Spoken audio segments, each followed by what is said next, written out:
I'm very concerned about the rights of immigrants in our country. How would you ensure that the 11 million undocumented immigrants currently in the U.S. are protected from deportation?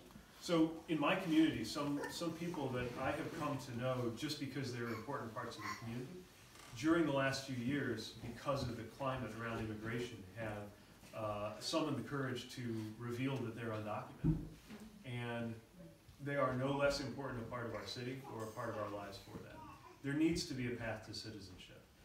Every historic compromise in American immigration policy has been based on this idea. We can talk about border security. We can have an adult conversation about border security. But there's a lot more to that than building a wall from sea to shining sea.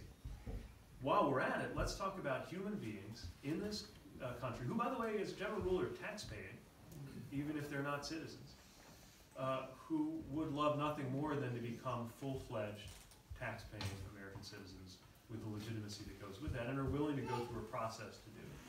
Now, we need to promote more than anything people going through the actual process. That's why I'm here. My father immigrated to this country, and in the 1970s he went through the process to become a U.S. citizen. We also have to recognize there are, among other things, millions of children who didn't even have a decision about coming here. They are every bit as American as the rest of us, and they deserve a place in this country too.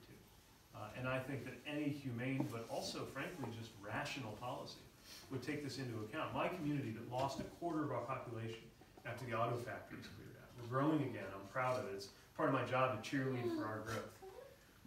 One reality is, if you looked at the numbers, if it weren't for immigration, on a net basis, that growth would be flat. It'd be at zero. We wouldn't be growing at all. It kind of makes sense because my city was built by immigrants in the first place. Most of our communities were, somewhere along the line. Other than the First Nations, we are all immigrants. And so we need to have policy that reflects that.